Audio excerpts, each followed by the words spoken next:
povo! Boa tarde, bom dia, boa noite. Aqui para mim já é noite. São quase 7 da noite aqui agora.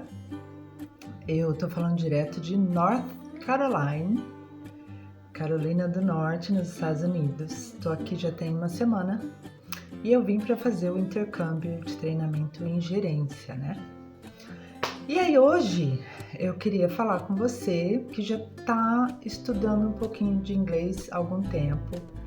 Eu queria te ajudar a entender a estrutura gramatical, né? Te lembrar de alguns detalhes importantes sobre a gramática da língua inglesa e ajudar você a entender a estrutura de como a gente usa os verbos, tá? Na língua inglesa. Então esse vídeo é para você que já tá aí meio caminhando, né? Já saiu aí um pouco mais do básico da língua. Tava frio aqui, me machucou um pouco essa semana, tava acho que menos 2 graus anteontem, tava frio, tava bem frio. Então vamos lá, né? No inglês, pra gente usar a língua inglesa, a gente tem 3 tipos de estrutura verbais, né? O tão famoso verbo to be, que a gente compõe ali de 3 verbos, no presente 2, no passado, né? E a gente tem, então, a estrutura dos verbos regulares, que é aquele verbo que termina com ed no passado. E a gente tem a estrutura dos verbos irregulares, que são aqueles verbos que mudam de forma de escrita no presente e no passado. Então, vamos fazer um exemplo aí, né? Se eu falo o verbo get no presente, que é um verbo irregular, quando eu vou usar ele no passado, eu vou usar o got, né? Então, ele aqui no presente, get, e ele se transforma em got no passado, porque ele é um verbo irregular. Agora, se eu uso o verbo love, ele vai ficar loved no passado, porque ele é um verbo regular. A gente tem que botar ali o ed para finalizar ele, né? E eu vou fazer um vídeo pra gente fazer as diferenças de pronúncia, né? Porque tem 3 tipos aí de pronúncia do ed, tá? Mas então, a estrutura então que a gente tem para os verbos no inglês é o verbo to be, que a gente fala no presente am, is and are, né? Olha a pronúncia, tá? Tem gente que fala are, né? Are, como se fosse o nosso are mesmo, né?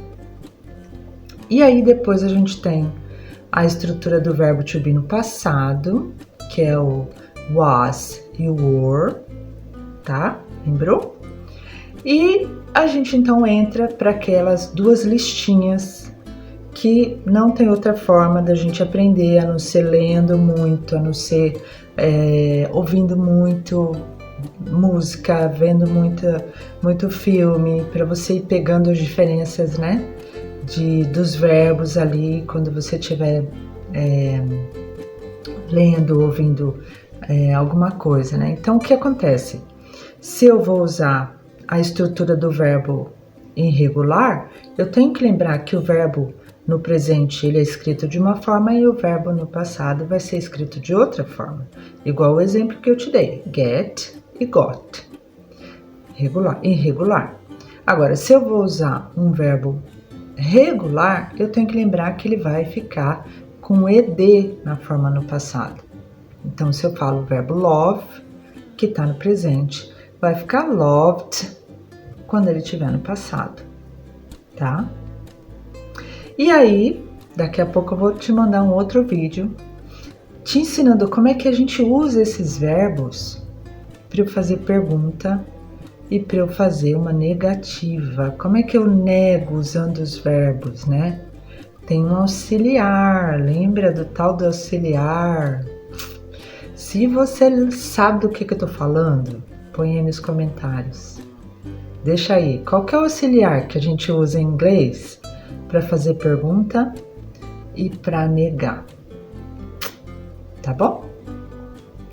O Dicas de Inglês e Outras Cositas tá no ar, só pra você. Espero que tenha ajudado. Eu sou a Noa. Um prazer muito grande poder estar aqui com você. Então eu vou pedir que você, se você gostou da dica, dá um likezinho aí, compartilha e se inscreve, tá bom? Beijo!